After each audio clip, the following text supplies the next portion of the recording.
On the mergers and acquisitions, what do you see a company does really well to sell? Like, what are the common characteristics that let's say on the ones who are selling that they've done extremely well So now for them that to? I'm not dealing with them day to day. Yeah. Okay. So my answers may not be as accurate as my partner running that area of practice. Okay. Because when I've had clients that have been selling their businesses, I stay involved, but I'm not as day to day involved. So I don't know if I give you my perspective whether it'll be accurate. Because I would say that for when clients are selling their business, it's are they making intelligent decisions? Are they listening to counsel's advice? Are they unable to make a decision? Like, I see that issue no matter what in any business. It's not limited to law. It's, are you decisive? Are you thoughtful? Are you acting emotionally or intelligently and decisively? When people keep changing their mind, or they don't trust their counselor, it makes it harder on everybody involved. So when you come in as founding partners, each person comes in with their strength. Like, this is my strength. This is what I focus on. Is that how you operate? Is more like, okay, this is my specialty and what I love, and then the other part you're just kind of. Marketing is all about storytelling. Dad, when we first started this business, what did you say to me? I said, yes, we do a podcast. Why? Because I want to tell our story. Why? Because I know the story builds a legacy. Builds a legacy. And that is exactly what we do here at ETS Rubasha Media. We market your story on social media so you could build a legacy for those who come after you, to build your business and your personal brand. Yeah, follow us on our platform. Go on our website, etsrubashamedia.com. This is about legacy, and it is about showing up on social media every single day, because if you don't show up, your competition will. It's not even what you necessarily love. Hopefully it's what you love. It's more of what you have experience in doing. And if you don't have experience in doing it and you don't want to make any mistakes, some people do practice law where they're practicing in areas that they should not. Meaning they don't have, like, there's people that say they do fund work, and they might be a corporate lawyer, and they sit there and say, well, look, there's all these documents online. All I have to do is get the documents, read through them. I'm an intelligent person. I can change the names, and I can figure it out. The documents only represent part of the analysis. It's also knowing all the underlying laws that might be related. It's also knowing what are commercially common terms. So with regard to the M&A side of the business, when interest rates went up, M&A transactions went down because the cost of borrowing capital increased. Also, the valuations of businesses changed. So what I hear indirectly in the M&A side is whether the seller has a reasonable expectation of the valuation. There are a lot of different variables that go into the M&A analysis. I don't have enough experience in it to go into each and every one of those as thoughtfully as I might in the private fund sector. In the private fund sector, with acquisitions or divestitures, there's a lot of other issues that come up that people not trained in those areas will make mistakes, are more likely to make mistakes, I would say. So having knowledge of the Investment Advisors Act or Investment Company Act in our field is really important. And because we now live in a more global world, so on average, people just don't stay in their neighborhoods unless you have like a grocery, right? A supermarket or a local business. You're taking calls from everywhere in the world. So you also need to know then globally what are the limitations, what you can or cannot do. And it's also managing your clients' expectations. It's, one of the things I express to our prospective clients is, I don't want to be commoditized. The same way they don't want to be commoditized. You reach out to me, it is reasonable for you to expect for us to return your call or your email or your text within 24 hours. If we don't, we're not honoring how I want to treat people. But I also expect the same in return from the people I work with. So it's hard when we're managing the client relationship, because I think it's a mutual relationship. And while I'm in the service business, I won't be able to do my job well if the client's a black hole and they don't get back to us. And all that does is set us all up for risk. And the problem is the risk is high. If what we're doing involves 5 million, 10 million, as I just said, $500 million, somebody falls asleep that day and you cause damages to somebody of 50 to $100 million, are you going to be able to repay that debt? Probably not. So the stakes are very high, not just reputational, but economically. I think this is a very passionate conversation. So I've been reading the book, Never Lose a Customer, and it talks about exactly what you're saying, that client relationship.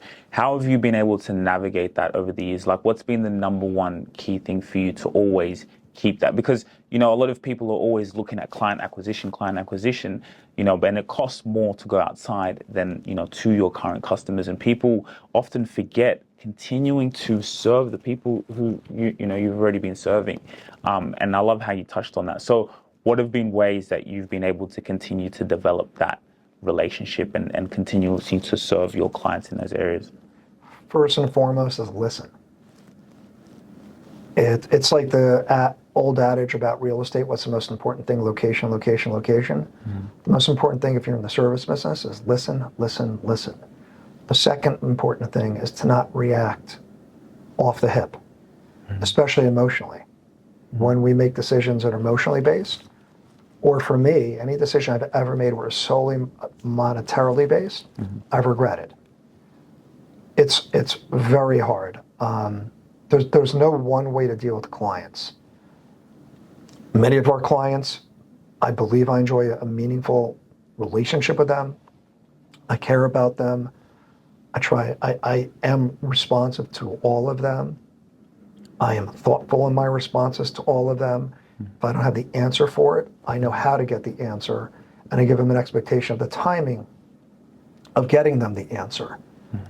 The challenge is when we get commoditized. Happened a few weeks ago. I have a client happens to have a considerable amount of wealth. It was something that they kept putting off work we needed to do. The person tried to tell us what he was going to pay for it. We were like, that's not going to work. It's not like you name your price. This is not Priceline.com. And we gave him a range of what the cost would be. We came in right in the middle of that range. The person kept reiterating that they only wanted to pay what they said they wanted to pay at the beginning. We said we never agreed to it. It was hard not to react. And this is all going back and forth through email, which is also, email or text chain is a bad way to communicate a state of emotions.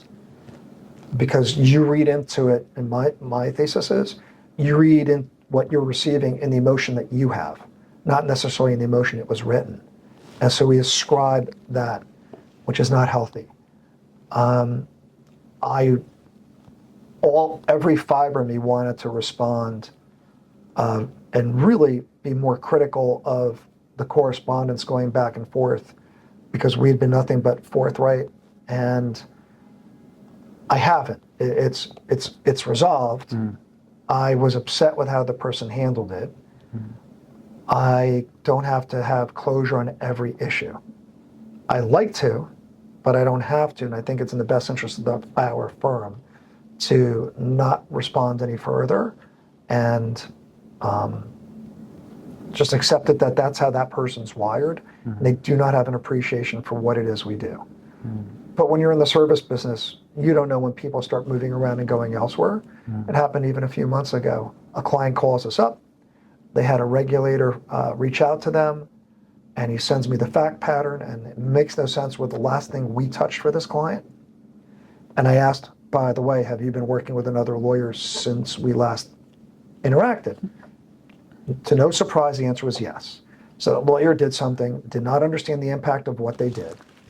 It resulted in a regulatory problem where the client initially, like this is the whole lifeguarding thing where it said where people are finger pointers and will do anything they can to blame others to survive, which is more likely than not how humans respond. So while it's not an ideal situation, we have to learn how to deal with it.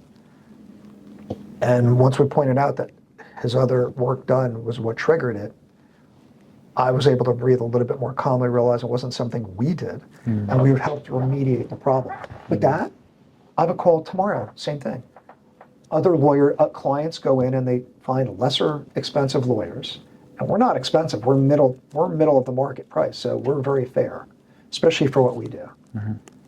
I just can't help when people make bad decisions, and you document it. Like, that's the hard part I don't like, is when people send you an email, having it, and often it's inaccurate, it's incorrect, making the record clear. And yes, it's very lawyer-like, but it's very business-like.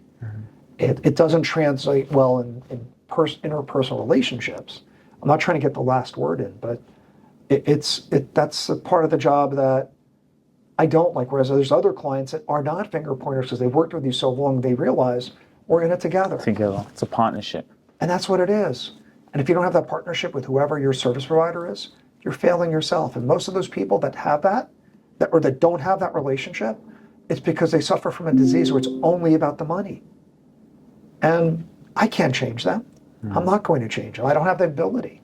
So I can either not deal with them or tolerate it as long as it does not provide a big risk to our business. You talked about not being a commoditized service. What do you mean by that? Where it's people call up and they try to play, let's make a deal. And, or they ask you for guidance and they don't realize you have to pull up documentation, not like even the law per se, but you have to pull up their documents, because how can I remember everybody's documents, especially when they're dozens of pages long? It takes time. It takes time and critical thought to get to answers in many of the situations. And they don't want to pay for that, some people. They just want to flip answer. They just want to Google it and get a quick response. And those are the people who tend to end up in trouble. Whether it's today or 10 years from now, it increases your risk of something going wrong. So if you don't want to pay for the service, then you're probably not really going to be well served. There's a saying, pay peanuts, you get monkeys.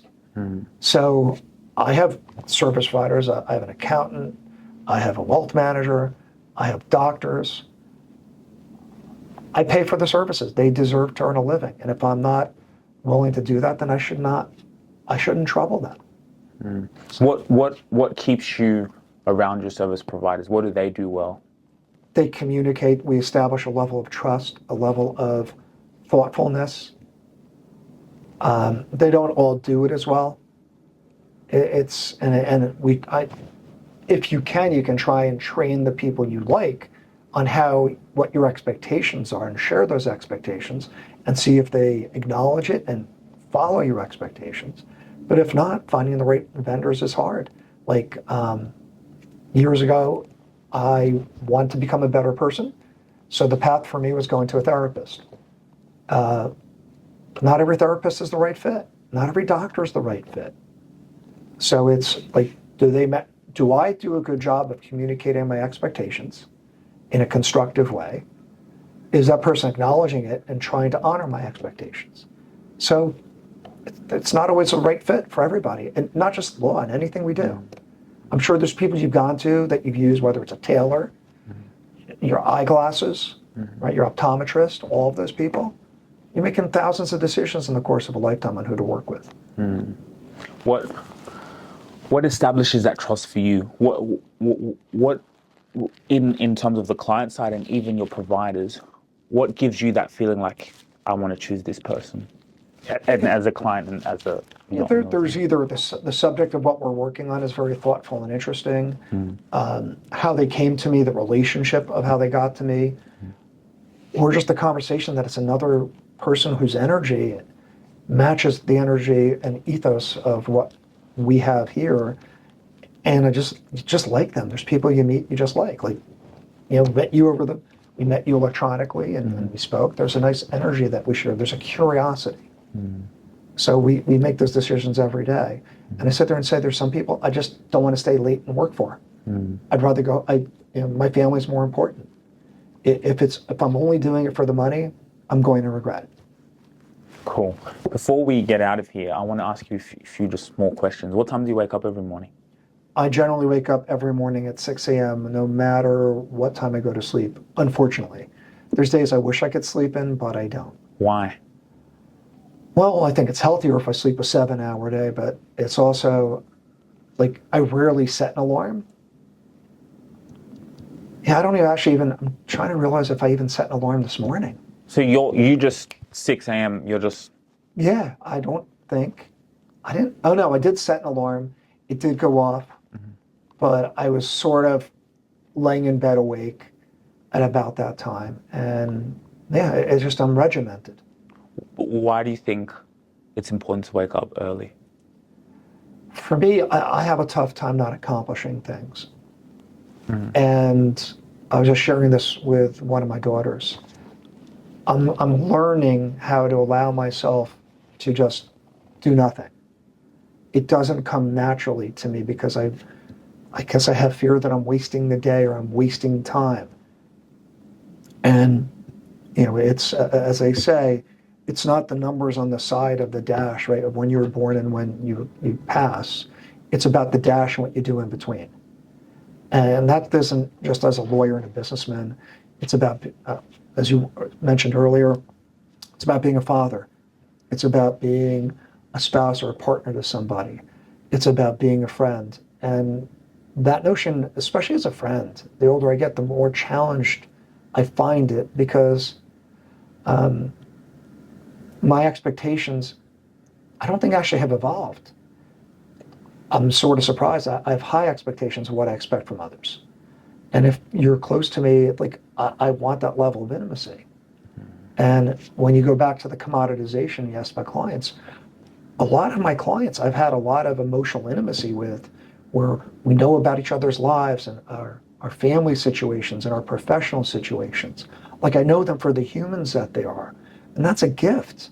It's nice, like there's so many clients I look forward to hearing from and I like working with, whether, you know, hopefully we're doing good things, but also through the bad, where you're there to give somebody comfort and help shepherd them through, right? We tend to learn more about ourselves in our situations where we're suffering from a conflict, as opposed to just the good times. During the good times, we often don't question ourselves enough.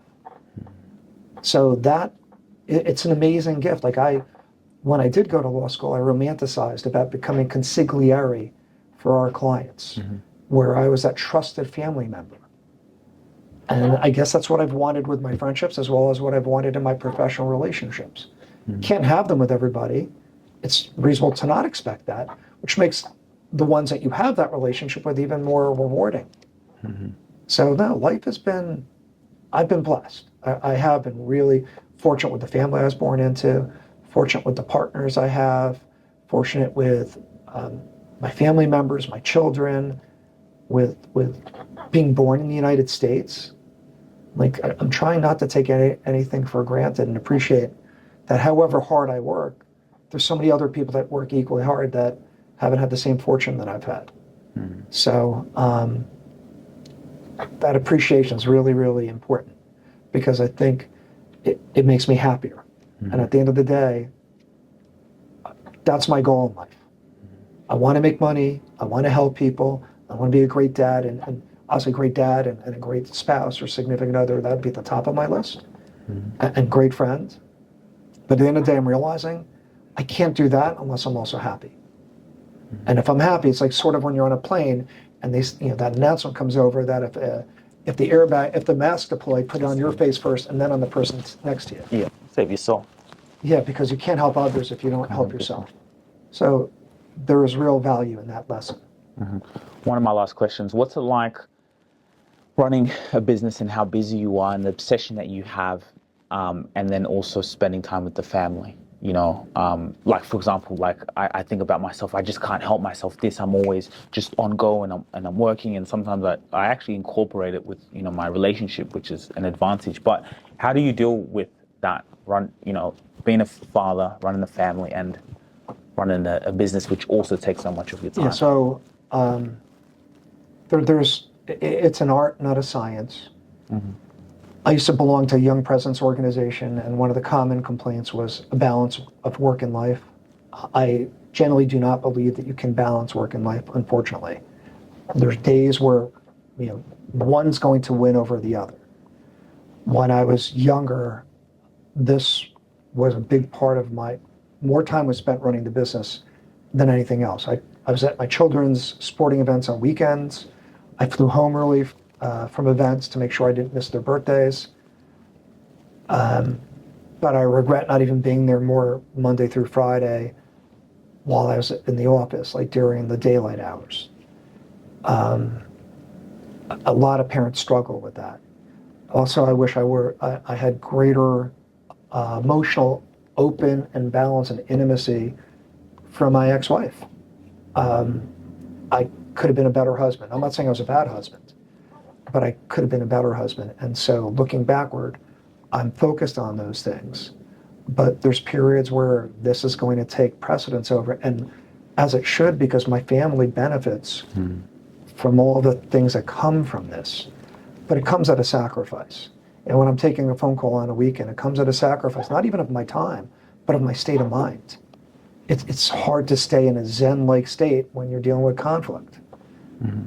But that's that's a forever conflict that I think we all face.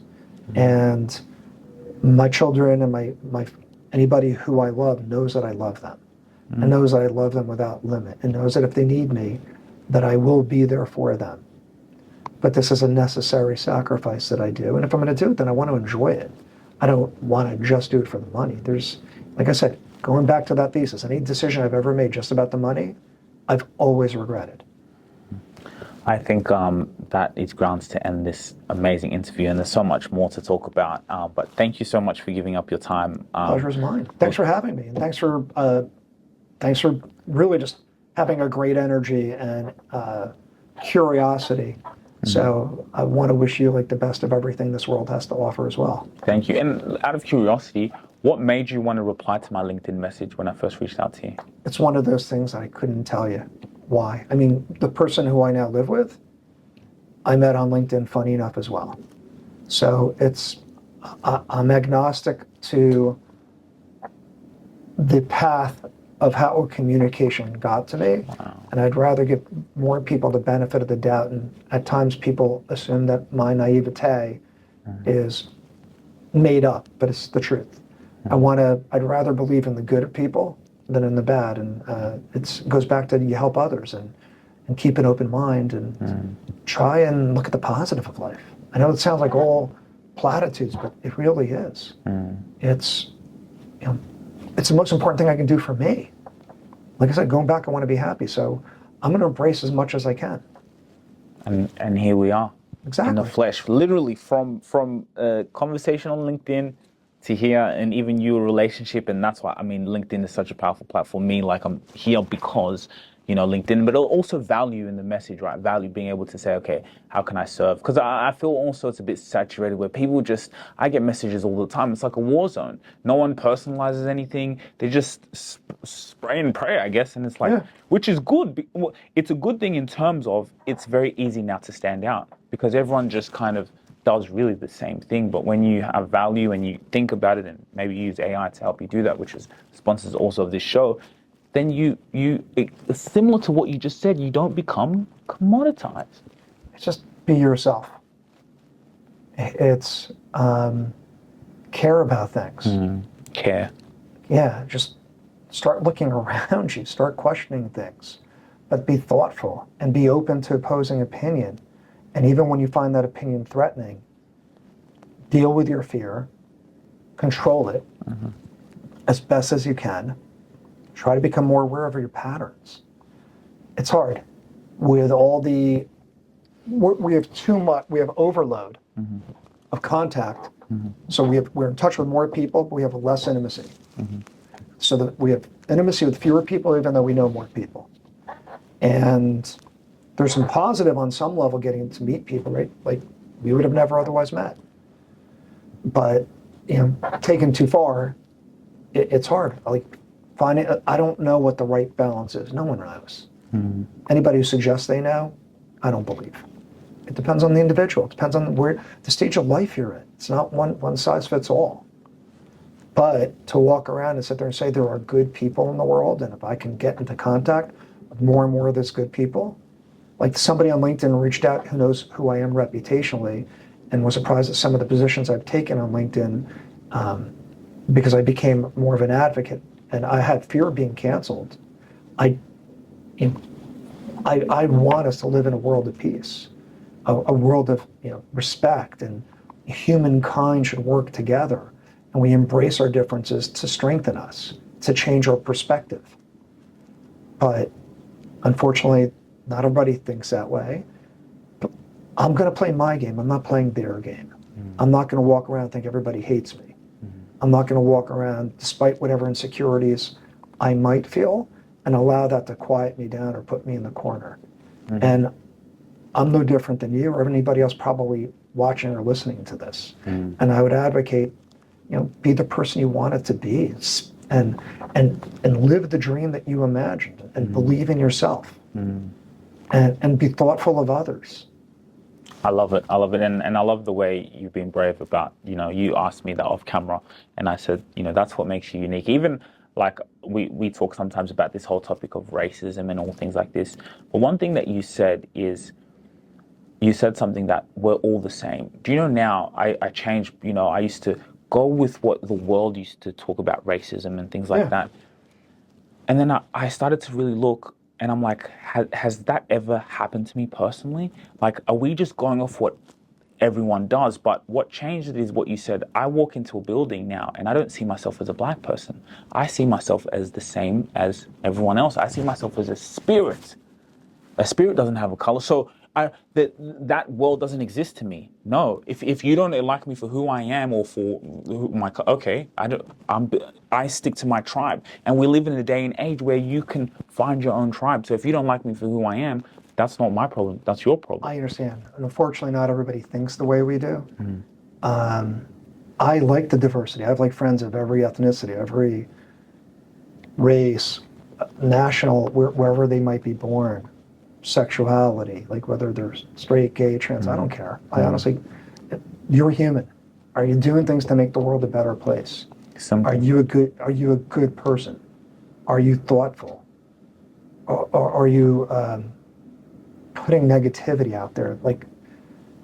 I can't fix everybody at this stage. I don't want to fix everybody, but I want to surround myself with people who give a shit, people who are like-minded, people who believe in the positive.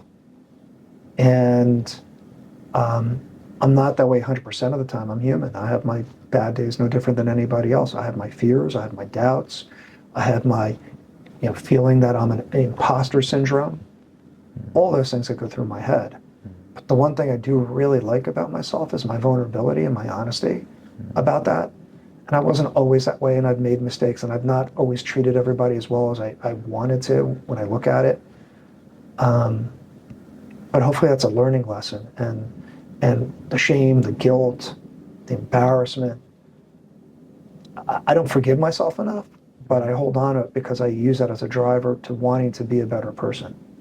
And I would implore others to do that. Awesome. I think we can end it there. So this is what we do. We sit down with entrepreneurs from all around the world and have conversations, questions. And so if you want to have an opportunity to come and be in the hot seat, come and learn and talk and explore ways how you can help and provide value to other people, welcome, and we're going to have a chat. If you really enjoyed this video, make sure to click here, and I'm sure you're going to love that one.